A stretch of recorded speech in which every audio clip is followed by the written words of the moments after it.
చలో అందరికీ శనార్థులలో టీవీ5 సమర్పించు మాస్ మలన ముచ్చట్లకు స్వాగతం. వచ్చేసిండు మీ నర్సికాక. ఇక అరుచుకుందాం రారు లాయాల్టి మోక అగా చూసిరా గాలిపంక పార్టీలు ఎంత ఆగం చేసిరో. విద్యా ప్రమాణాలు ఏమి లేకుండా పడిపోయినాయట. ఇక ఇవాళ మండలిలో మంత్రి నారా లోకేష్ మాట్లాడుకుంటూ చెప్పుకొచ్చిండు అనుకో, రాదురి చదువుని ఎంత చక్కగా అందియాలి. మేము ఇంగ్లీష్ ఇస్తున్నామో అని బాగానే ఇగిలిచ్చిరు. కానీ మరి మీరు ఇంగ్లీష్ ఇచ్చిన దానికి ప్రమాణాలు ఏవయ్యా ఉన్నాయా? ఏమన్నా బళ్ళు చక్కగా ఉన్నాయా? మరి విద్యా విధానం చక్కగా ఉన్నదా? ఏం చేసినావు నువ్వు? పెద్ద కథ చేసినట్టు చేసిరు. ఇక మురిపించి బడిపించి 4-5 రోజులు ఇట్టట్టు ఉరిపించి ఇక చూడు ప్రపంచంలో ఎక్కడ లేకుండా మేము ఇంగ్లీష్ అందిస్తున్నాం అని చెప్పిరి. ఏది మీరు అందించిన ఇంగ్లీషు? ఎటువాయ చదువులు? ఏం కథ? విద్యా ప్రమాణాలు ఏం లేకుండా పడిపోయినాయి. విద్యార్థులు ఎంతమంది ఉండాలి? ఎంతమంది ఉన్నారు? ఎటువంటి నిర్ణయాలు తీసుకున్నారు? అంత ఆగం చేసిరు. కాబట్టి ఈ కాంచెలు మేము మంచిగా చేసుకొస్తామని మంత్రి నారా లోకేష్ అనుకొస్తుడు. ఒక పారి ఇందాం రా ఆ ముచ్చట. ఇక చదువు ముచ్చట్ల మొత్తంకే డోకలేదు పోన్రి. ఆంధ్రప్రదేశ్ల విద్యా ప్రమాణాల పెంపుకు సంస్కరణలు తీసుకొస్తున్నామని చెప్పి విద్యా ఐటీ శాఖల మంత్రి నారా లోకేష్ అన్న చెప్పుకొచ్చిండు. పోయిన గాలిపంక పార్టీ అర్థంగాని ఆలోచనలతోటి అనవసరమైన నిర్ణయాలతోటి ఇక బల్లల్లా విద్యా ప్రమాణాలు మొత్తం పడిపోయినాయని మస్తుగా మండిపడ్డాడు. అధ్యక్షుడు స్టోఫల్ గురించి మాట్లాడుతున్నారు. I'm asking sir straight question. National achievement survey మీరు ఒక్కసారి చూస్తే 2017లో ఇంగ్లీష్ లో భారతదేశంలో 4వ స్థానంలో ఉన్న అధ్యక్ష, మళ్ళీ 14వ స్థానానికి ఎందుకు పడిపోయామండి? అంటే అధ్యక్ష ఎంత దారుణమైన పరిస్థితుల్లో మాకు విద్యాశాఖ వచ్చిందంటే కనీసం ఎంతమంది పిల్లలు ఏ స్కూల్లో చదువుతున్నారో మా దగ్గర డేటా లేదు అధ్యక్ష. ఆయన 2 సంవత్సరాలు మంత్రిగా చేశారంటున్నారు, మళ్ళీ ఎందుకండి డేటా లేదు? ఏ టీచర్ ఏ స్కూల్లో పాఠాలు చెప్తున్నారో డేటా లేదు, ఎందుకు లేదండి? ఆయన సమాధానం చెప్పాలి కదా. ఎలాంటి డేటా లేక ఈరోజు బేసిక్ డాష్ బోర్డ్స్ తయారు చేయలేకపోతున్నాం. నేను 100% ఉపాధ్యాయులు కేవలం పాఠాలే చెప్పాలి, ఆ స్టాండ్ మేము తీసుకున్నాం సార్. యాప్ల భారం మేము తగ్గిస్తున్నాం, దాంట్లో ఎలాంటి డౌట్ లేదు. సింగులర్ యాప్కి వచ్చేస్తున్నాం. సో ఉపాధ్యాయుల బాధ్యతలు ఏంటి, ఎంఈఓ బాధ్యతలు ఏంటి, డిఓ బాధ్యతలు ఏంటి, హెడ్ మాస్టర్ బాధ్యతలు ఏంటి, సింగిల్ యాప్ తీసుకొస్తున్నాం. మరి కాదానుల్లా ఏది దొరుకుతుంది ఆగమాగం చేసుకుంటా ఏం చేసిండు జగనాలు? పుస్తకాల మీద, బ్యాగుల మీద, బెల్ట్ల మీద, ఇక వేసుకునే బూట్ల మీద కూడా వేసుకుంటే మంచిగుండు పోటువలు. గివిటికి తప్ప ఇంకెందుకు పనికి రాలేదు గాలిపంక పార్టీ పాలన. ఏనాడన్నా చదువు గురించి ఆలోచించిండ్రా? పిల్లగాళ్ళ భవిష్యత్తు గురించి ఆలోచించిండ్రా? లేకపాయే. కానీ ఇప్పుడు గట్ల కాదు, మొత్తం మారిందన్నట్టు రూటు. ఇక పాఠశాల విద్య ఇంటర్లా 12 లక్షల మంది విద్యార్థులు తగ్గిండ్రని శాసన మండలిలో చెప్పుకొచ్చిండు. ఇక పంతుల బదిలీలల్లా రాజకీయ జోక్యాన్ని నివారిస్తున్నట్టు కూడా స్పష్టం చేసిండు. మోడల్ ప్రైమరీ స్కూల్ ఏర్పాటుతోని తరగతికి ఒక ఉపాధ్యాయుని కేటాయిస్తారట. అయ్యో అసెంబ్లీ సమావేశాలలో ఇవాళ ముల్లె ముచ్చట వచ్చిందయ్యా. ముల్లె అదే బడ్జెట్ అన్నట్టు. మరి దేనికి ఎంత పెడుతున్నాం, దేనికి ఎంత ఇస్తున్నాం, దేనికి ఎంత పంచుతున్నాం అనేది రాష్ట్ర సర్కారు చెప్పుకొచ్చింది. అంతేకాకుండా ఇక మరీ ముఖ్యంగా రైతులకు ఎక్కువనే ఇడిచిరట. ఇక అన్నీ ఉంటాయి కదా, ఏ హామీలు ఉన్నాయి, ఏ అవసరాలు ఉన్నాయి, ఏం సంగతి అనేది. ఇక బడ్జెట్ మూల్యం ఎంత ఉన్నది, ఎటు చక్కగా ఇచ్చిరు, ఎటు ఎక్కువ ఇచ్చిరు, ఎటు తక్కువ ఇచ్చిరు అనే ముచ్చట్లు పూసగుచ్చినట్టు తెలుసుకుందాం రారి. మరి ఎందుకంటే ఏ సంఘానికి, ఏ రంగానికి, ఏ డిపార్ట్మెంట్కి ఎంతెంత కేటాయించారు అనేది తెలియకపోతే ఎట్లా? మరి ఆ మూల్యం ఎవరిది? మనదాయే. జనాలు ట్యాక్సీలు కడతారే కదా ఆ మూల్యం అంతా వచ్చేది. అందుకని తెలుసుకునే పని ఉన్నదా? ఇట్లా కూర్చున్న వాళ్ళు అంత నిమ్మలంగా ఉండకూరి మూల్య దేనికి ఎంత పెట్టిరు అనేది చెప్పుకొస్తాం వినురు. ఆగోనే తెలంగాణ వార్షిక బడ్జెట్ ప్రధాన పథకాలకు భారీగానే కేటాయింపులు వచ్చినాయని చెప్పాలా. 3,04,965 కోట్లతోటి బడ్జెట్ ప్రవేశపెట్టిండ్రు చూడుర్రి. రైతు భరోసాకు పెద్ద ఎత్తున 18,000 కోట్ల రూపాయలు ఇచ్చిండ్రు అన్నట్టు. అటెనక సిక్కి చేయూత పథకానికి 14,861 కోట్ల రూపాయలట. ఇందిరమ్మ ఇండ్ల పథకానికి 12,571 కోట్లు. ఆర్టీసీల మహిళలు ఉచిత ప్రయాణం అందిస్తున్న మాలచ్చిం పథకానికి 4,305 కోట్లు కేటాయించిండ్రటనుల్లా. మహాలక్ష్మి, రైతు భరోసా, గృహజ్యోతి, ఇందిరమ్మ ఇళ్లు, చేయూత కింద పెన్షన్లు పంపిణీ వంటి పలు పథకాలను ప్రభుత్వం ఇప్పటికే సమర్థవంతంగా అమలు చేస్తుంది. మన ఆడబిడ్డలు పనికి వెళ్లాలన్నా, చదువుకోవటానికి బడికి వెళ్లాలన్నా, లేదా మొక్కు తీర్చుకోవటానికి ఓ గుడికి వెళ్లాలన్నా వారు ప్రయాణ ఖర్చుల గురించి ఆలోచించకుండా వెళ్ళటానికి మహాలక్ష్మి పథకం కింద 2023 డిసెంబర్ 9న తేదీన రాష్ట్రంలోని మహిళలందరికీ ఉచిత బస్సు సౌకర్యాన్ని ప్రారంభించాం. నేటి వరకు రాష్ట్ర వ్యాప్తంగా 7,227 బస్సుల్లో 149.63 కోట్ల ఉచిత ప్రయాణాలు మహిళలు చేశారు. దీని ద్వారా 5,005 కోట్ల 95 లక్షల రూపాయలు మహిళలకు కూడా ఆదా అయింది. ఇక ఇంకోటి ఉన్నది కదా ఉత్త కరెంటు, గదే 200 యూనిట్లు ఉచితంగా ఇస్తుండ్రు కదా నుల్లా. గా పథకానికి ఇక గృహజ్యోతికి 2080 కోట్ల రూపాయలు కేటాయించిండట చూడుండ్రి. ఇక గీ ముచ్చట మీదనే మొత్తానికైతే బట్టి కూడా మాట్లాడుకొచ్చిండు. ప్రజా ప్రయోజనాలే ధ్యేయంగా పారదర్శకత జవాబుదారితనంతో పాలన సాగుతాంది అని చెప్పి డిప్యూటీ సీఎం బట్టి విక్రమార్క చెప్పుకొచ్చిండులా. సంక్షేమము అభివృద్ధి మంచి పాలనతోటి రంగరించి జోడు గుర్రాలతోటి మంచి పాలన రథాన్ని పరుగులు పెట్టిస్తాం మేము. ఇక తెలంగాణ వార్షిక బడ్జెట్ ను ప్రవేశపెట్టి శాసన మండలిలో మొత్తానికైతే మాట్లాడుకొచ్చిండు చూడుండ్రి. ఓహో, కాంగ్రెస్ వాళ్ళ మీదకి కత్తులు బాగానే నూరుతున్నాడు కదా మాజీ మంత్రి కేటీఆర్. అబ్బబ్బబ్బబ్బా, మీకు పాలన చేయొస్తాది, మీకు ఇలువున్నది, ఇజ్జతు నాది, మీది ధమాకేం ధమాకు, మీకు తరీకున్నదా ఓ దిక్కు. రైతులు నీళ్లు లేక సాగునీరు అందక వాళ్ళంతా ఇబ్బంది పడుతుంటే మీరు ఏం ధమాకున్నది, మీరు ప్రాజెక్టులు నీళ్ళు ఎప్పుడు వదలాలి, ఎట్లా వదలాలి, ఏందనేది ఏమన్నా ఉందా మీ కాడ? ఇది కాలం తెచ్చిన కరువు కాదా, ఖచ్చితంగా కాంగ్రెస్ తెచ్చిన కరువే అని చెప్పి కసాబిసా లేచిండు అనుకో రాదురి కాంగ్రెస్ వాళ్ళ మీదికి. అటు ట్విట్టర్ పిట్టలు రాసుకొచ్చిండు, ఇటు నోటితోటి ఆయన ముచ్చటంతా ఆయన చెప్పుకొచ్చిండు. అసలు ఏం తరీకున్నది మీ దగ్గర? మీ హాలత్ వేరే ఉన్నది, మీ హౌకాత్ వేరే ఉన్నది. వేస్ట్ ఉన్నారు మీరు. రైతులను ఇప్పుడు ఈ టైంలో రైతులకు ఎండబెడితే ఏందన్నట్టు? ప్రాజెక్టు నీళ్లు ఎట్టెట్ట వదలాలి, ఏ పంటకు ఎంత ఇవ్వాలి, ఈ ధమాకన్న లేకుండా, ఒక ప్లానింగ్ లేకుండా, ఒక విజన్ లేకుండా ఉన్నారు మీరు అని చెప్పి ఏం లేకుండా తిట్టి పారేసిండు, ఇజ్జత లేకుండా. ఇక చూడురి, ఏ కాంగ్రెస్ సర్కారు ఏం చేస్తుందో తెలియకుండా చేస్తుంది. అసలు గిదేం పాలన, గింతాగముంటాది.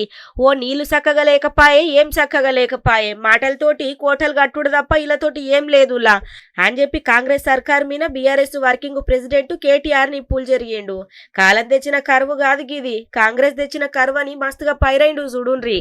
రాష్ట్రంలో సమృద్ధిగా వానలు పోయిన వానాకాలం పడ్డాయి.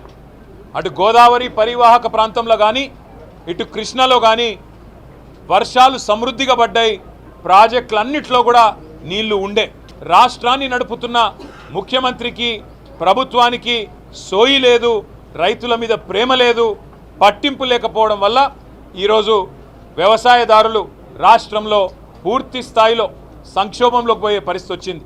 మేడిగడ్డను ఎండబెట్టి అక్కడ ఇసుక వ్యాపారం చేస్తున్నది, ఒక బ్రోకర్ పని చేస్తున్నది రేవంత్ రెడ్డి ప్రభుత్వం. గోదావరి పరివాహక ప్రాంతం మొత్తంలో పంటలు ఎండుతున్నా చేష్టలుడిగి చూస్తున్నది కాంగ్రెస్ ప్రభుత్వం.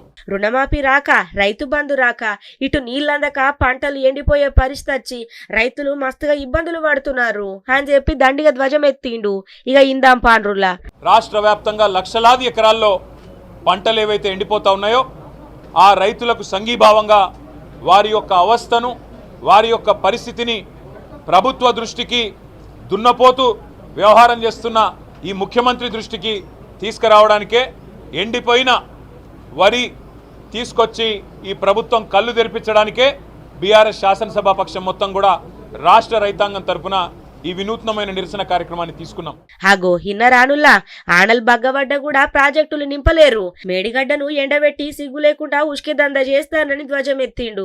ఇక బీఆర్ఎస్ ఎమ్మెల్యేలతోటి కలిసి కేటీఆర్ ఎండిపోయిన వరికంకులతోటి అసెంబ్లీకి హాజరయ్యి ఇక కాంగ్రెస్ మీద మాటల కత్తులు నూరిండనుకోరాదుర్రి. రాతలైతే రాతలు, మాటలైతే మాటలు, ఎస్సని దొరికితే అటన్నట్టు ఇక మొత్తానికైతే గీ తీరుగా ధ్వజం ఎత్తిండు. అవురా పిల్లగా, ఇక అట్టే మరి ముడికింది ఇంత ఐస్ గడ్డ పెట్టుకోపోయినా ఎండకు మరి, ఎందుకంటే ఈ ప్రాంతం అంటుంటే కిందగా నన్ను చల్లగా అవుతుంది కదా. నీ తరీక తప్పిన పోరాడే ఉన్నట్టున్నది. పెండ్లం కాపురానికి వస్తలేదని అంగి ప్యాకెట్లో కూర్చున్నాడట ఎండల. నేను ఇట్టడే కూర్చుంటే ఆమె వచ్చేదాకా అని ఆ ముచ్చటేదో ఆమెకే చెప్పి ఆమె నచ్చ చెప్పి మరి అంత రాను అనేంత కాడికి ఎందుకు తీసుకొచ్చినావు? ఆ సంసారం ఎట్ట చేసినావు? ఏం సంగతి? గాముచ్చట వదిలేసి నేను అంగిప్పుకుంటా, ఆకిట్లా కూర్చుంటా, ఎండలో కూర్చుంటా, కిందంగా ఐస్ గడ్డ పెట్టుకుంటా అంటే ఎట్టయితుంది రా పోరాడు? నీ పోరనుకున్నా వారేదు. ఇవాళ రేపట్లో అయితే పెళ్ళమ్మని పంచాయతీలు ఎటు చెప్పరాకుంటున్నాయి. గమ్మత్ దానికి వచ్చే ఆందానికి ఎందుకు లొల్లి పెట్టుకుంటురో, ఎందుకు విడిపోతురో, ఎందుకు కాపురాలు ఎడవస్తురో అర్థమైతే లేదు. కానీ ఇక గిడ చూడు, ఇక మరి గిడ అంటే ఏడా, ఏ ఊరు, ఏం కథ అనేది చెప్పాలి కదా.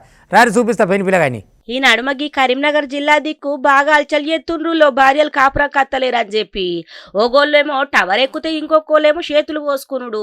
కాదు ఖచ్చితం అంటే చూడుండ్రి ఇక్కడ ఇంకొక ఆయన ఏం చేసిండు. ఇక కరీంనగర్ జిల్లా హుజూరాబాద్ లా ఓ ఆయన ఇక అల్చల్ చేసిండు చూడుండ్రి. భార్యను కాపురానికి పంపాలని ఎండల రోడ్డు మీద కూర్చొని ఒకటేకై మొరబెట్టుకుంటుండు. ఉమ్మడి కరీంనగర్ జిల్లాల భార్య బాధితులు వింతగా వినూత ఆందోళన చేస్తుండ్రు. మొన్న గోదావరి కండ్ల భార్య కోసము పెద్ద విద్యుత్ విద్యుత్ హైటెన్షన్ టవర్ ఎక్కి జైత్యాల పోలీస్ స్టేషన్ ముంగల భార్య కోసము ఇంకొక ఆయననేమో బీరు బాటిల్ తోటి చేయి కోసుకునే.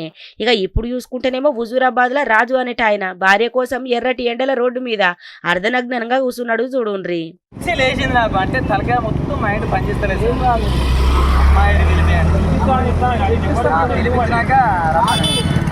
పెద్దపల్లి జిల్లా పాలకుర్తి మండలం ఘనశ్యామ్ నగర్. ఇక్కడికి ఎందుకు వచ్చినావు?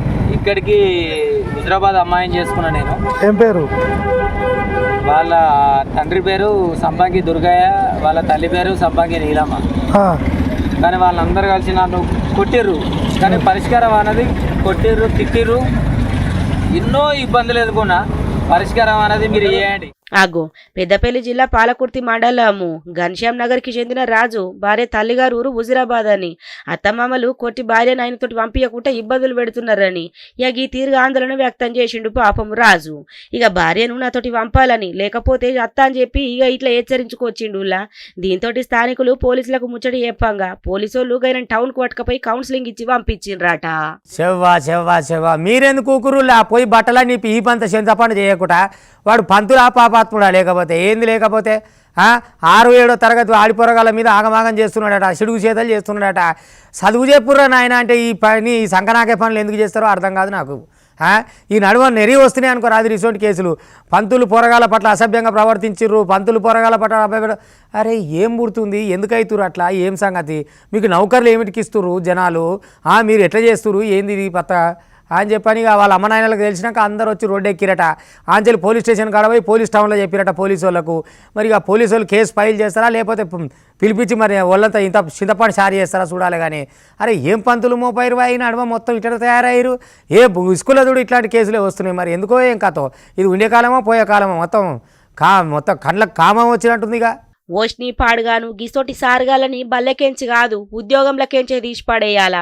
మరి లేకపోతే ఎందుల్లా చదువుకునే పిల్లగాళ్లకు గురువు లెక్కుండి భవిష్యత్తుకు బాటలేయాల్సిన సారగాళ్ళు తప్పుడు పనులు చేస్తే ఏమనాలా చెప్పుండ్రి. పంతులు వృత్తికే కలంకం తీసుకొచ్చి మైనర్ బాలికలతోటి ఇష్టం వచ్చినట్లు ప్రవర్తించుకుంటా ఇక సమాజం మొత్తం తలదించుకునేటట్లు ఎత్తున ఓ కీచక ఉపాధ్యాయుడు భాగవతం మొత్తం బయటపడ్డది. ప్రకాశం జిల్లా కనిగిరి జిల్లా పరిషత్ బాలికల బల్లే. ఇక మరి సైన్స్ సార్ లెక్క పని చేస్తుండట గీ రంగారెడ్డి అనే సారు.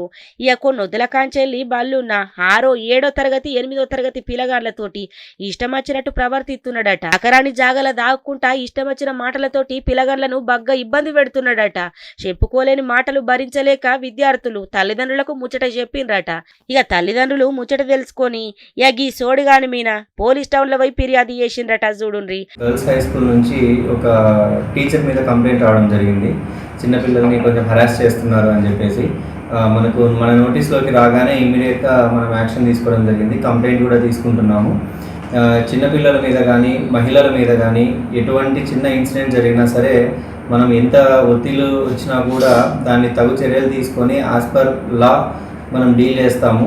కాబట్టి అందరికీ హెచ్చరించడం ఏమనగా ఎవరు కూడా లాని చేతిలోకి తీసుకోకుండా పోలీసులకు సహకరించి ఇటువంటి విషయాలు ఎప్పుడు జరిగినా వెంటనే పోలీసులకి కన్సర్న్ లోకల్ పోలీసులకి చెప్పవలసిందిగా కోరుతున్నాము.